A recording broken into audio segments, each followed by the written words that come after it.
you, it's good evening. I want to welcome all of you, and this is part one of our three-panel program where we will talk about book publishing at the AMS. And today we focus on books, kind of higher level books, research monographs, and graduate texts. The session will be recorded, but the only visible people will be panelists and the hosts, Ina and myself. The attendees may ask questions at the end of the after presentations. We will kind of ask those questions to the panelists, and they will have a chance to answer. And we will have the edited version of that webinar at a later date available on the AMS website. Our today's panelists are Pavel Etinghof, Gerald Folland, Amanda Folsom, and Jennifer Schultens in the alphabetical order. And I want first of all to thank all of you for agreeing to participate, and hopefully that will be a very helpful thing. So I think I start with introducing, and we will alternate with Ina to introduce in more details our panelists. So the first alphabetically is Pavel Etinghof, a professor of mathematics at MIT with very broad research interests, which include integrable systems, representation theory, Hopf algebras, category theory, and many more. Pavel received his PhD from Yale in 1994, joined MIT faculty in 1998. He is a fellow of the American Mathematical Society since 2012 and a fellow of the American Academy of Art and Sciences since 2016. Pavel has at least 15 students who kind of defended the dissertation under his supervision, maybe more because that's not the latest. And he has more than 200 publications, including 8 books. The most recent book is the one that can be seen on Ina's screen in the bottom, for me it's bottom right corner, I don't know. That's a monograph called Tensor Categories, written jointly with Shlomo Gilaki, Dmitry Nikshich, and Victor Ostrik. Now Ina will introduce the next two panelists. Thanks, Sergei. Gerald Folland is a professor of mathematics at the University of Washington. His areas of interest are harmonic analysis, differential equations, and mathematical physics. And as Pavel, he became in 2012 a fellow of the AMS. He's the author of various books, a mixture of textbooks and monographs that he published with several publishers. His AMS monograph, Quantum Field Theory, also to see there, is the #2 bestseller in our mathematical surveys and monograph series that includes over 250 titles. Gerald also wrote many book reviews and has served on a large number of editorial boards. He currently is the chair of the editorial board of our AMS Texts in Pure and Applied Mathematics. And in previous years, he also served on the Student Mathematical Library Board. Our third panelist, Amanda Folsom, specializes in analytic number theory and its applications in combinatorics. She's a professor of mathematics at Amherst College, where she is the department chair. Amanda graduated from University of Chicago with honors in 2001. She completed her PhD in 2006 at UCLA. And in addition to a variety of awards and grants, Amanda is the winner of the 2021 Dolciani Prize for Excellence in Research. Congratulations, Amanda. And her book, Harmonic Mass Forms and Mock Modular Forms, also, can't point to it. Nah, doesn't matter. That she wrote with Katrin Brinkmann, Ken Ono, and Larry Rowland, won the 2018 Prose Award for Best scholarly books in mathematics from the Association of American Publishers. Congratulations on that too. And back to you, Sergei, for the introduction of our fourth panelist, Jennifer. Yeah. Jennifer Schultens is a professor of mathematics at UC Davis. She received her PhD in 1993 from University of California, Santa Barbara, and she works in low-dimensional topology with, actually, as far as I understand, mostly low-dimensional means three-dimensional in this particular case, and in knot theory. She supervised 4 PhD students, and again, I apologize if that's not the latest information. And she published the book Introduction to Three Manifolds in the AMS Graduate Studies in Mathematics series. She also has another book with Martin Charleman and Toshita Saito on generalized Hilbert splitting, which was published in 2016. Okay, now we will let our panelists speak, and I think Ina will, we have 3 topics, 3 big topics that we want panelists to speak, and we want to introduce the first topic, and Ina will do that, and would allow each panelist to say what they want to say about that. So Ina, you go. Okay, thank you. So the first segment we want to focus on is the writing process, the conception and implementation of a book. The panelists will take a talk around 3 minutes each, answering questions such as what motivated you to write your books, what makes your book different from other books in the existing literature, what was your writing process like, what strategies did you employ in your writing or organization that you felt were particularly effective. Jennifer will start, and Sergei has a specific question for her. Yeah, we kind of prepared specific questions for each panelist when we are discussing the first topics.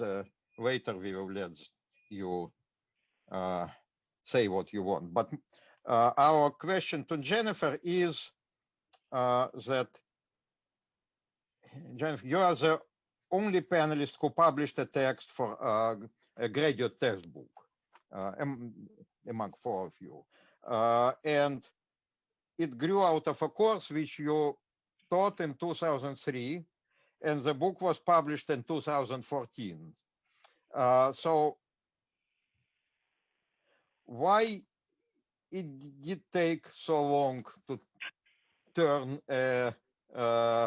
and kind of what was your feelings when between 2003 2014 when you finally submitted it? I know that we discussed it a lot, but I think that is something that our attendees would be interested to know. The short answer is that life happens, and so the book kind of grew in my mind in various stages, and maybe I'll go into that more. I mean, at the beginning, of course, there's the vision, then there's the course I taught. There was an important conversation that happened in between sort of the vision of low dimensional topology I developed and then teaching a course. You teach a course because you have something to say that you've been discussing with graduate students for a while. I taught the course, I wrote lecture notes for the course that I taught. And then the lecture notes kind of sat around for a while. And a few years later, I had a very important conversation with you. So life happens, but also writing a book requires some luck. So the initial conversation that I'll discuss later, talking to you, and then also having the support of my husband, Misha Kapovich. All of these are important things that happened. But of course, the big thing was having a child and then just not having the focus to complete a book.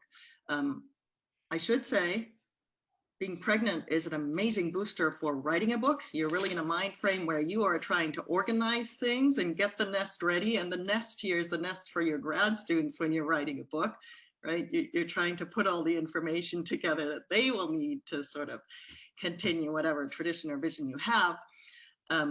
But then, of course, having a small child kind of is a bit too distracting, 2-year-old, 3-year-old, and so forth. So thank you many, many times, Sergei, for sort of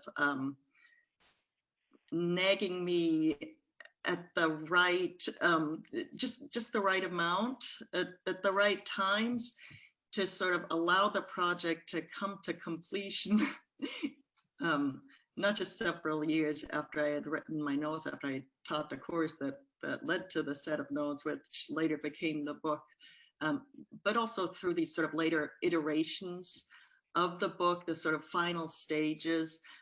Really, I think there were just so many stages for me writing the book. Also, personally, for me, it was a spouse who actually proofread the book. And so if you're in the privileged position to actually have that type of support at your disposal, that's great.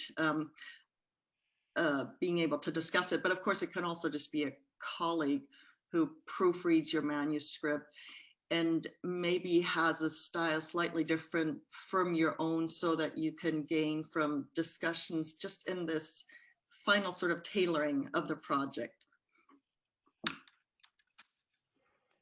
Okay, thank you.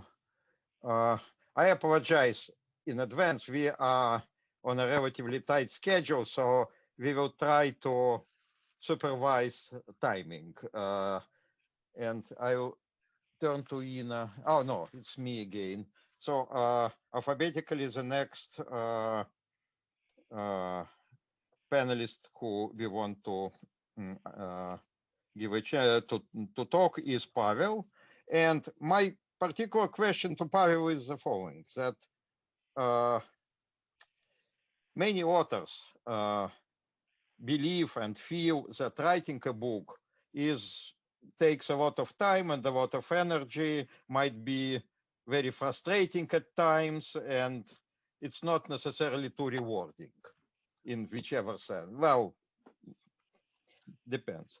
And some of the authors I spoke with, after they published one book, they basically say never again. You probably didn't feel that. You wrote 8 books, and as far as I know, you are not against maybe writing more. What keeps you going, and why you continue writing, kind of thinking about writing a book? Okay, thank you. So first of all, I should say that I do say never again, and I said it at least 8 times now after writing each book. And so it is a very difficult process, especially when you are involved in 1,000 other things and have many graduate students and run the PRIMES program, which is the research program for high school students that I run, and edit a couple of journals and so on. So it's very hard to give yourself some time to write something big like a book. So that's why all my books are actually, they came from lecture courses. Most of them from my own lecture courses, some of them but when I was a student, Kirillov Jr. and I, we wrote up the course given by Igor Frankel, and this became a book, also AMS book. But the way to write a book is to teach a graduate course or undergraduate course, depending on the level of the material. And in fact, you get if you teach just 1 semester course, you get a short book of about 100 pages. And Sergei told me that this is the kind of books that I needed, because longer books kind of scare people away. And so we need short books which students can read. And also when you lecture, give a course, then the book is made out of lecture notes, then it is by definition written in such a way like a story, like a narrative. And so that's better for the students. So basically each time, many times I was kind of naive enough to tell Sergei about the fact that I wrote something and giving a course or something, and then we kind of informally would agree that that I would write a book, And then after that, I had to hide from him at every seminar and at every AMS meeting. And given that I'm an absolute neighborhood of him geographically, that was quite a serious thing. And my co-authors also had to hide from him because anytime we would face him, he would look at me in this kind of quizzical expression and ask me, so? So that's a big motivating factor. So thank you, Sergei, for doing that. And I should say that, in fact, this demonstrates a principle that in order to write a book in our time, when everybody is so busy, you really need one of the co-authors being a so-called tyrant who will kind of put pressure on the other authors to write. Well, Sergei was an external one, but you need an internal one in the team also. So it's one of the good things about having co-authors. But if you don't have co-authors, you have to have an internal one who is going to to administer tyranny from inside, like a super ego, which will make you feel guilty if you didn't spend any time in the previous week writing the book. So this book, Tensor Categories, was conceived in 2004 when all 4 authors were in Israel at a conference, and we decided that the subject that we were working on deserves to have a book about it. And then the book was finished 10 years later. So obviously we worked on it on and off, and we were busy, and so we did some part at the beginning. At the beginning, we had a very big plan to cover the entire subject, and then we thought maybe we should have 2 volumes. And then we understood that it will be lucky if we write 1. And then we decided to relegate all the material that we couldn't cover to notes and other results, which are at the end of every chapter. I think that's a very useful thing because it gives you a guidance. So probably I should just mention about co-authors. Advantages having co-authors is that you can split the work. Disadvantages is that you have to coordinate things that different co-authors wrote and align the notation, and so that's pretty hard. Okay. Okay, thank you very much, Pavel. And Ina, it's your turn now. Thanks, Pavel. Jerry, you have written books at all levels, undergraduate, graduate, and research monographs. And I thought maybe you could, in addition to the other questions in your response, also talk about when you usually decide on the prerequisites for your book, so your audience. Is that a dynamic process that sometimes only crystallizes in while writing, or do you start out and know exactly what your audience should know? Well, most of my books have originated as courses. That is, I would teach a course, write up handwritten notes for my own lectures, just for myself. And then that would give me a basis to start putting together something more formal. Sometimes when I taught the course, I had in mind that I was going to write a book. I mean, I had looked at the books that were out there and said, no, I don't like any of them so much.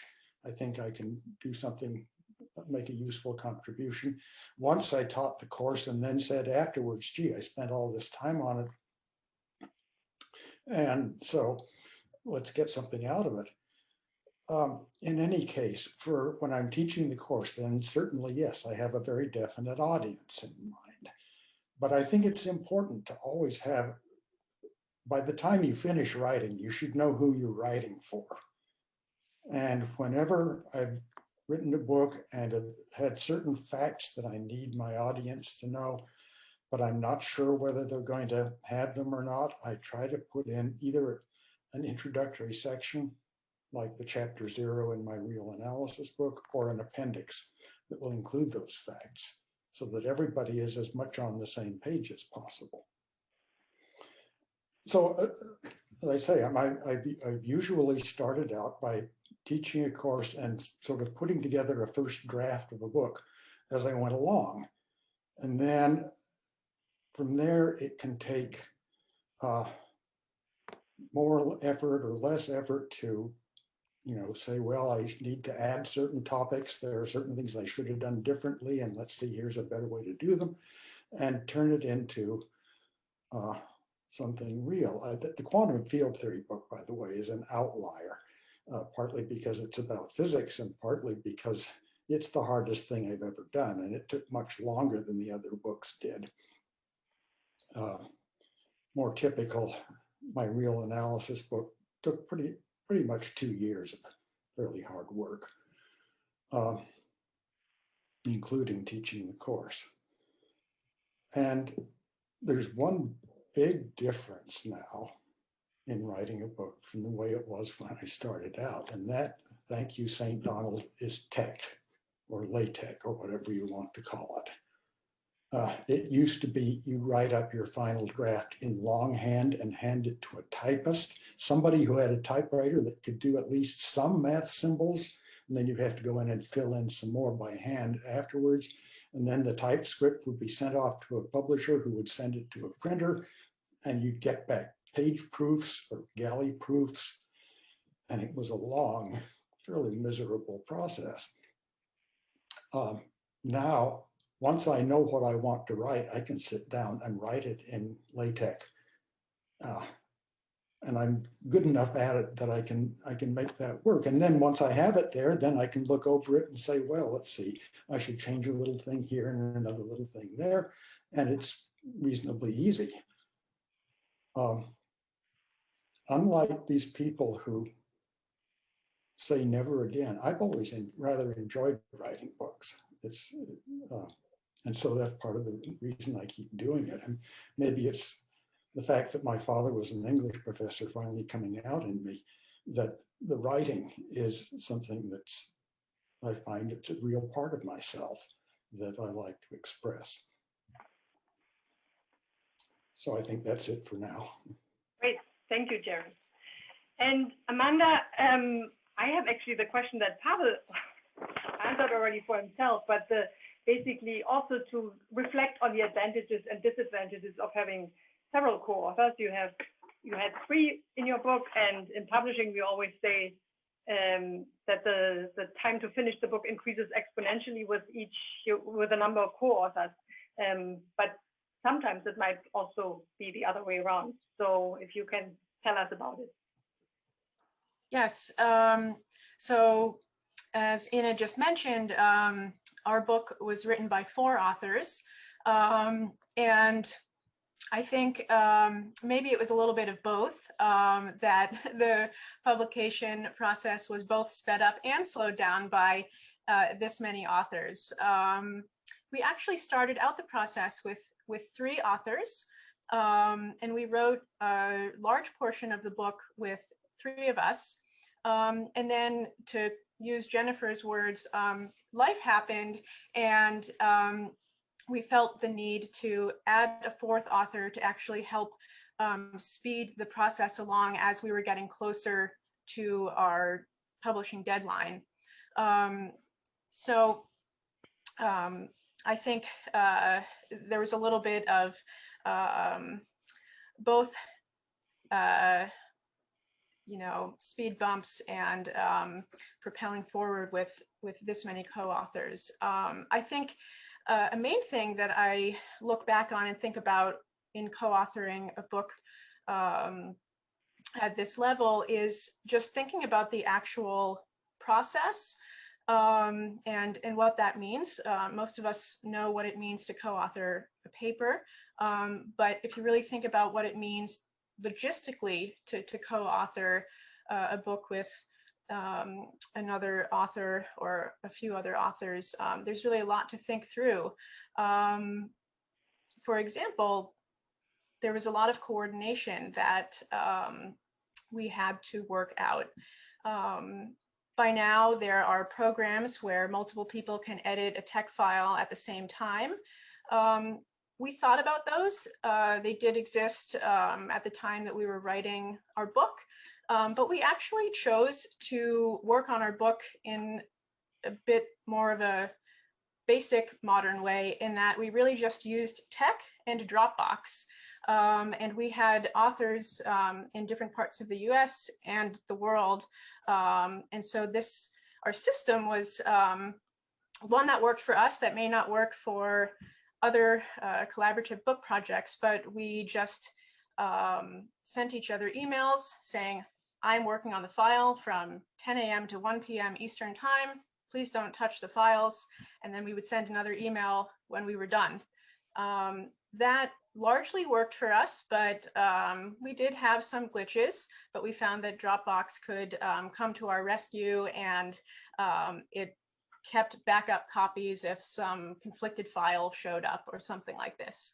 So at any rate, this was our system that for the most part did work for us, but I think organization, some of the other authors have alluded to, is key, figuring out what is the right organizational system for you and your co-authors. I think another thing that we did in our process in terms of organization was that we came up with a fairly detailed outline to start of what we wanted our book to look like. We thought that it would naturally divide itself into 3 parts of the book, 3 large parts, and we broke those parts down into chapters, and we broke those chapters down into sections, and we then just got to the writing. And that, again, is something that did work for us. We had that skeleton outline to look at and fill in. Different authors or pairs or triples of authors would work on a particular chapter or chapters, and then the others would then proofread it. So we did have lots of eyes to proofread and cross-check and so on. So certainly we did a lot of planning, I think, before we even started writing. Thanks, Amanda. We should actually, but it's good. I mean, it's all interesting. So I just want to throw in, before Sergei starts the second segment, I want to say, you can ask, the audience can ask questions. So far, we haven't received any questions. So either in the chat or the Q&A, the second, or if we manage the last 15, 20 minutes, will be an open question period. So Sergei, you do the second segment. Okay. The second kind of portion of our panel is about the basically covers time between the moment when you decide that you have a sufficiently good manuscript that you can show to the publisher, to the referees for evaluation, and the moment where the book is actually published. So it's basically the publishing process. And we have the following questions. The first question, of course, is at which point you did approach the publisher with the manuscript, or maybe you can talk about in general. Second question is, what was surprising or revealing and useful about the review process, and how or whether it did improve the manuscript, whether it was helpful. Then if you did have special concerns about formatting of, or the layout of your book, the formatting, graphics and things like that, and how the publisher, mainly AMS, because you are all AMS authors, was dealing with that, whether it was resolved. And what can you say about that? And we will rotate the speakers, and I want to ask Amanda first. What can you say? Sure. About those things? So we were actually in touch with publishers before we wrote anything. And I think, you know, some of us had separately been talking with or been approached by publishers. A theme that we heard earlier was, you know, the teaching of a graduate course that might have developed into book writing. And I had taught a graduate course on this subject, and as did my co-authors also taught courses in this subject, which was and still is a pretty new subject and theory that's developing now and within the last 20 years or so.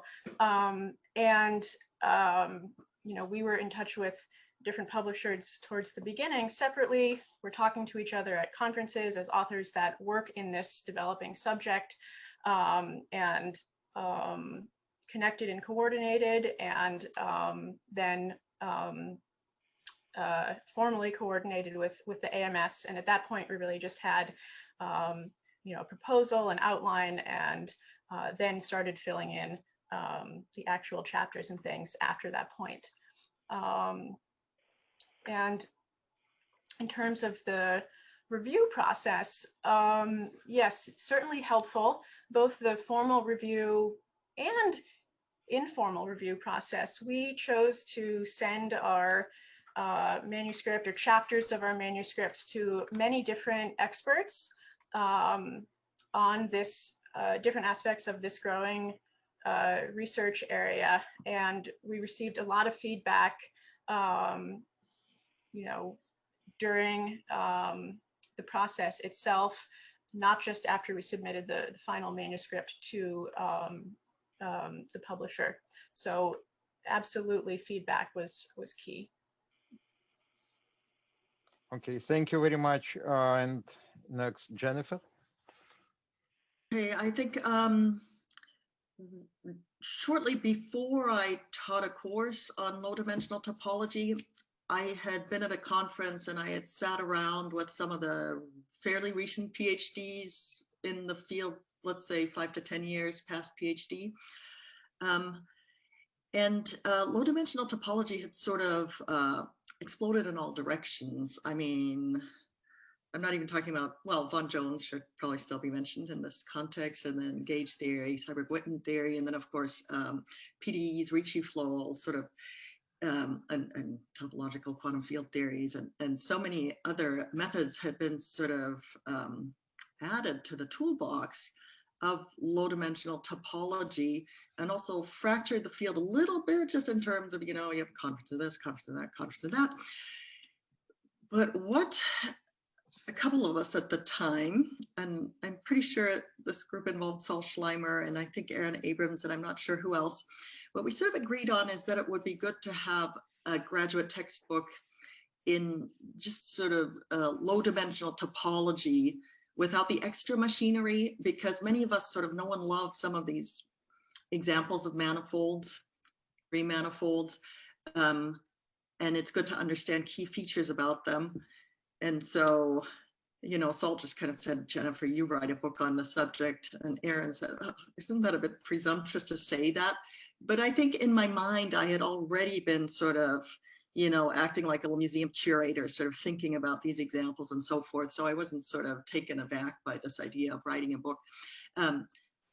Both Hempel's book and Jaco's book, both published by the AMS, I believe, beautiful books in the subject, but they were already, 20 plus years old at the time. So the timing was sort of right. And then I think I made an effort to actually be given the chance to teach a course on the subject. And like Jerry said, I agree. I mean, somehow math is kind of in my mind and our collective minds, but the process of writing, it does require more sort of human interaction. The human interaction really helps, and teaching a course on it.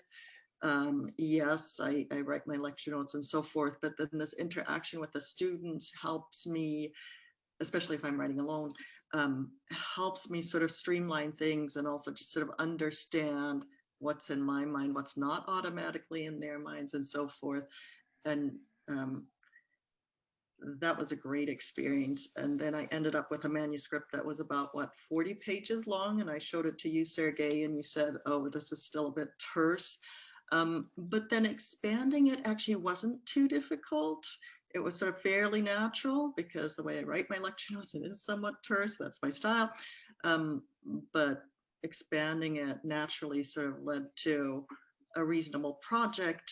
And then the one thing I also definitely wanted to say is that my generation in graduate school, I was sort of aware of these tools. I did not write my dissertation in LaTeX. If I had written it 2 years later, I probably would have. By then I was writing my papers in LaTeX. I worked on a Mac with Princeton font, if anybody knows what that is. That's sort of the intermediate stage between writing things in longhand and having a secretary type it up. Certainly most faculty members at UC Santa Barbara when I was there would have done that. So just very succinctly, all of that formatting, layout, graphics, with the technology nowadays, we have so much control over that was never an issue for me. It always seemed like I was getting exactly what I was envisioning. Okay, thank you very much. Next, Pavel.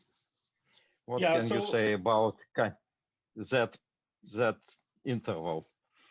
Yeah, so I think we also were approached by Sergei at the very beginning of the project, and then he kept reminding me and my co-authors about it.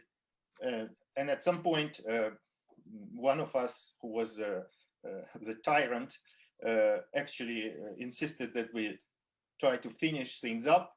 And so at some point, I sent Sergei a manuscript, which was almost finished, and we got a review, 2 referees reports. They were short. They were not too many corrections, but they were still helpful. And then we also sent it to colleagues who also gave us feedback. And then the final manuscript was done. There wasn't very much complicated graphics there, just LaTeX, so everything was nice and easy. And then the book came out. And I want to mention what's very important is that AMS allowed me to put the PDF file on my web page, so that helps me a lot, because when I make a reference to the book to someone, that person can immediately go and see it. And also I keep a list of errata on my web page, which is very helpful also, because then people can look at it. And so that's basically it. So everything was a very good experience. Okay, thank you. And now, Jerry, what can you say? Okay, for the process of finding a publisher, sometimes I got the book into a shape where I was willing to show it to somebody, and then I just had to make up my mind, well, who am I going to show it to? And that worked. And then when I became known, publishers, reps, acquisitions, editors would come and talk to me if they were making the rounds of math departments or at an AMS meeting or something, and say, have you got something for us? And we talk it over. And a couple of my contracts resulted from that kind of an interaction. Once the process got started, the reviews, yeah, they could make some useful points on some specific points. I don't recall any major revisions I made as a result of a review. One part of the publishing process that's less universal now than it was is the publisher's proofreading and copy editing. A good copy editor can catch a lot of things that you might not catch otherwise. They can also be annoying because they have rigid ideas about how everything is supposed to be done, which may not coincide with yours. But on the whole, they are useful. They're not used as universally as they once were. This is obvious if you read certain books from certain publishers, and that includes Springer, for example. But the AMS did a good job of copy editing my quantum field theory book, I will say that. Okay, thank you, Jerry. I think I can now ask Ina to go over the last portion of our panel. Yeah. about overall. We're already a little late. We have 20 minutes left, but so far we don't have too many questions. Not many questions at all. So the last segment is about the post-publication, post-production time, basically. So we would ask you again to talk in 2 minutes about questions such as what was your experience post-production, what kind of feedback did your book receive, describe your experience, if any, with reprints or new editions, and any advice for prospective young authors that you might have. And I want Jerry to start, please. Okay. Well, it depends on the publisher. Sometimes the book is out there and the publisher will keeps it in print and you sell a few copies every year and that's fine. If you go to a commercial publisher, they may want to do second editions if it's a successful one. If they sell a bunch of copies, then they'll talk about doing a second edition. Maybe without having a very clear idea of why they want to do a second edition, except to sell more books. And well, I've done second editions of 3 of my books, and that was fine. And in each of the cases, I knew some things that I could have done better, or maybe some material that I could add that would be appropriate, and that was good. And then for the real analysis book, Wiley hounded me for a long time to do a 3rd edition. And I said, it's the way I want it now. There's no point to doing a 3rd edition. And they were thinking in terms of doing editions of freshman calculus books. That was the mindset they had. I think I have finally persuaded them to lay off me for a while, but it took a lot of effort. So that's really the only comment about post-publication I have. Okay, thank you, Jerry. Amanda, what about you? Well, our book is fairly new. It was published in 2018, so we're not at a place where we're working on or thinking about new editions or reprints right now. But I guess one thing I can mention that came up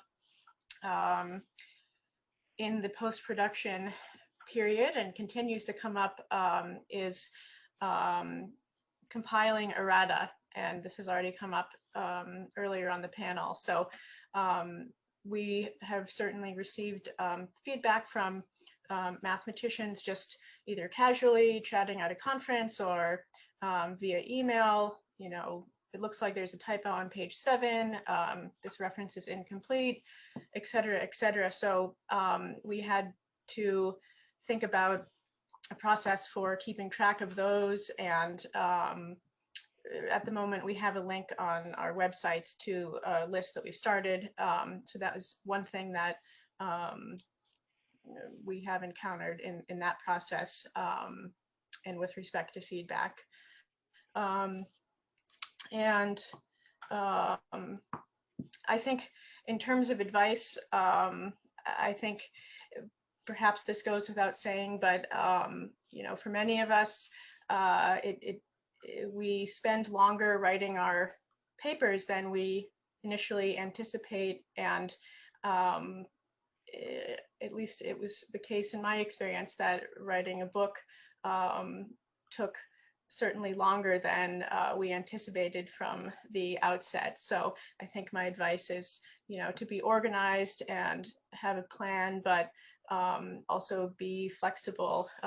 Issues will arise, life will happen, and you know, staying in good contact with your publisher is important too, as these things occur during the process. Great, thank you. Jennifer. Don't have much to add, but I do have to say, yes, I'm not perfect. So yes, my book had a few typos, and so it's good to have a process for that. The AMS maintains errata pages for books, right? And from time to time, I add a little thing here or there. I also want to second what Amanda just said. take it in stride, right? Publishing, yes, have a plan, but also give it the time it deserves. I really feel like my final round of sort of proofreading, editing really added a little details here, some real little blossoms to the whole project. So that's all. Okay, and Pavel, you are the last in this round. Yeah, so not very much to add. So after the book was published, it was quite popular. I got a lot of feedback about it. In particular, people sent me corrections, which I put on my webpage, and it's used in courses, I think, and as a reference for research. So it's relatively new, so there is no talk of second printing. And in fact, out of the books that I've written, only one had a second edition, which is one of the early books with Schiffman on quantum groups, which was published by International Press in 1998. That was a good thing because that book contained a lot of mistakes, and in the new edition, many of them were corrected. So, and as an advice for young people, basically announce a course, and then before every lecture, type the notes in LaTeX and in a lot of detail, not just the brief notes, but the actual complete text of what you're going to say, and do it before the lecture. And then by the end of the term, you're going to have a 100-page manuscript, which can be turned into a book. Great, thank you very much. We are now at a point where we would read a few of the questions that we got, and Sergei will ask with the one he likes most. Yeah, okay. There is a number of questions, both in Q&As and in chat. And actually, I want to, the first question is mainly not necessarily to you, but it's more like maybe to me. And that's why I choose it, but I think it's very important. The question is, what is AMS doing about ebooks? And I can answer that. AMS is publishing an electronic version of almost all of its books. Our electronic version is a PDF file. We do not use what's called any kind of protection. They are standard PDF files with some kind of watermark that says that this is a copy that was sold to a particular person. It has a PDF quality. It's available for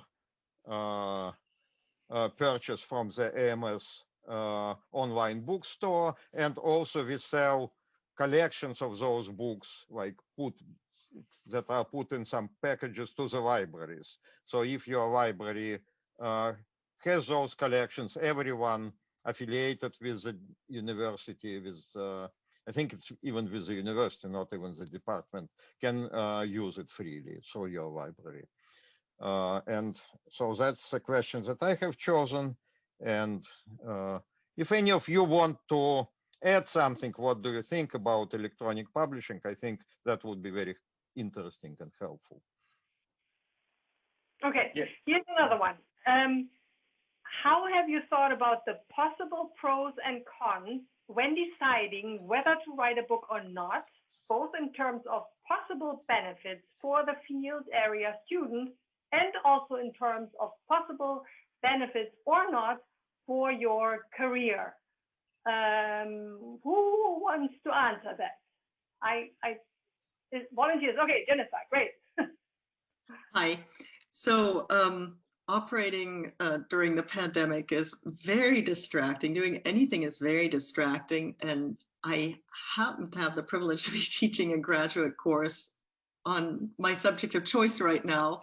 So I'm very happy just to have my book where all of the background I need to remember and so forth is at my disposal. And so it's easy for me to do the lectures. I'm literally taking portions out of the book and then talking about them. I'm not, excuse me, I'm not violating any copyright. I'm actually hand copying things out of my book portions and then paraphrasing, scanning the notes, and then doing my Zoom lectures that way. So I'm actually using my book.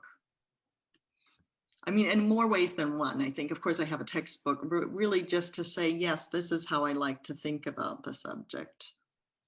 Oh, right? but Sort of maintaining that focus. I thought the question was more how you thought about before you decided to write it, how you thought about the pros and cons. Should I write, shouldn't I write the book? Okay, maybe just one sentence about that then. I think it is beneficial to think about a subject in a variety of ways. And I think one of the reasons I wrote the book was to remind people to think about low dimensional topology just from the point of view of topology. Yes, we have lots of brilliant tools available to think about the topic differently, and that's also good. But sometimes it's useful just to think about the manifolds themselves, really just to visualize them and so forth. Great, thank you. Does anybody else want to, or shall Sergei pick another question? I'll just say, briefly, I didn't try to write a book until I had tenure, but my department has always been good about recognizing that book writing is an important part of my scholarly contribution. I've never had any serious complaints about that. Okay. Yes, in my case, I think the department didn't know that I wrote books, so there was nothing about that. I have nothing to say. Okay. Sergei, do you want to pick another question? Yeah, I actually, it's interesting. I wanted to ask just that question. Someone asked whether you can comment about the support you received from your department and university and your colleagues as you have been writing the book. But I think Jerry and Pavel already answered that. So if someone wants to comment, because I think this is a very important, from what I have heard from authors, it's a very important issue and thing people are considering when they go into writing a book. So I don't know if Jennifer and Amanda want to say something, and if not, I probably will choose another question. Okay, fine. Yeah, so yeah, Jennifer. I mean, I think there's sort of a spectrum between what Jerry was saying, having the departmental support, and what Pavel was saying, the department not knowing about it at all. I'd say at UC Davis, we're probably sort of halfway in between. Some of my colleagues value it, some of them don't. And there's the whole university process. I'm not even sure how that works out. So I think it's sort of a spectrum, but I think we've seen sort of the extremes. And then in a lot of departments, it'll be sort of a mixed response. Yeah, I just want to say that I didn't tell them. It's not that they refused to support me, but I didn't tell in my department that I was writing these books. It doesn't count as much as writing papers. That's sort of the reality. But you know, I don't know. At some point, we make our own decisions. But maybe one should wait until after tenure. I was tenured when I started this project. Okay.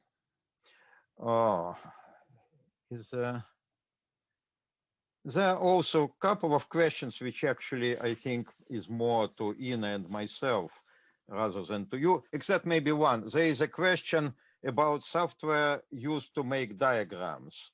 And the person who asks is kind of says that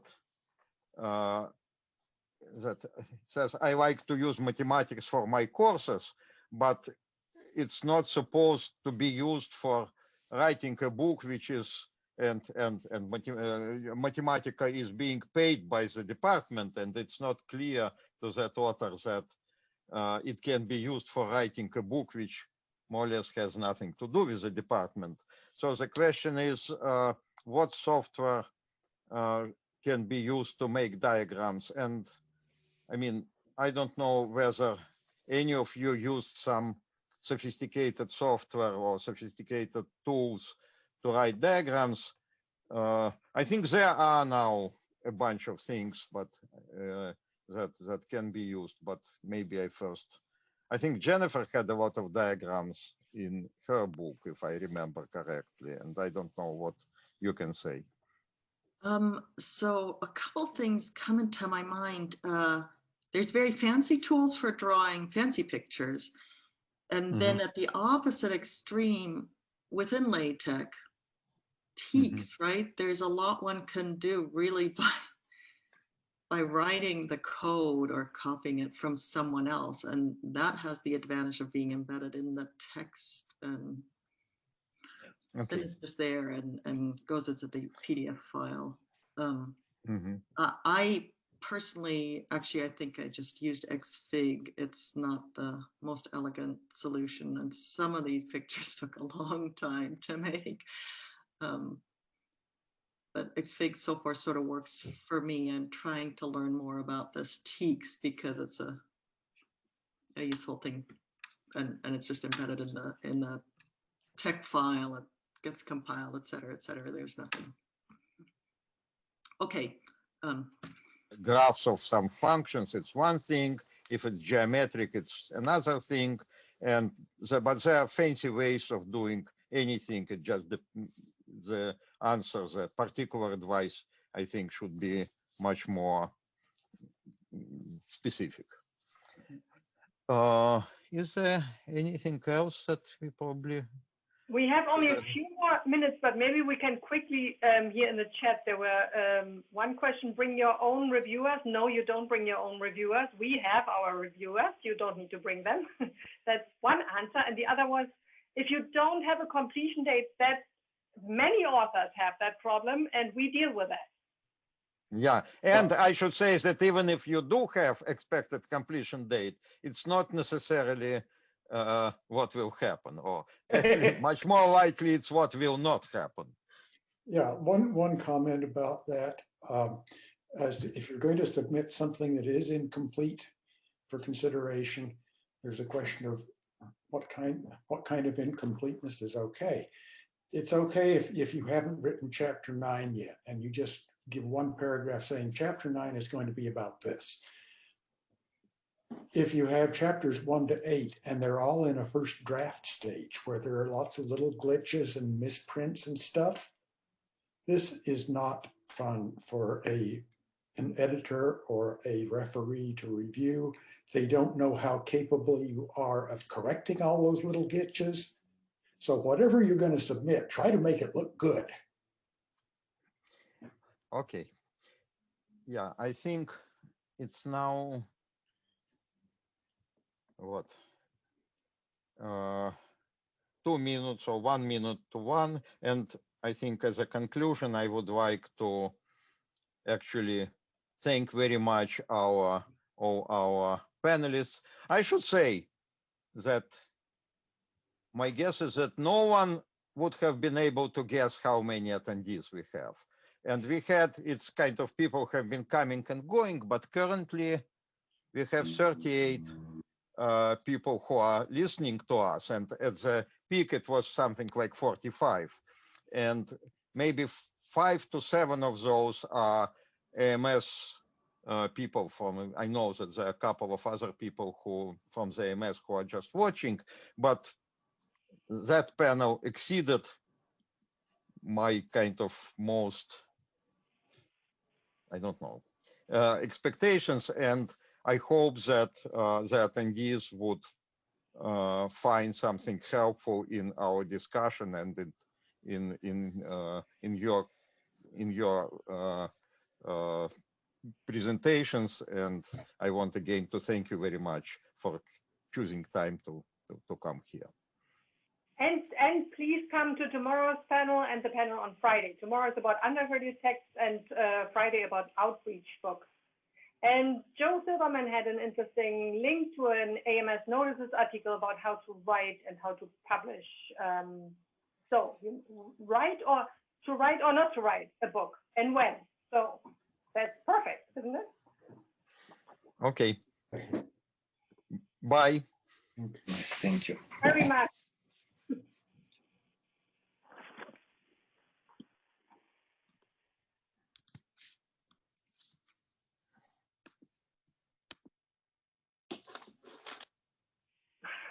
Bye, Amanda. Okay,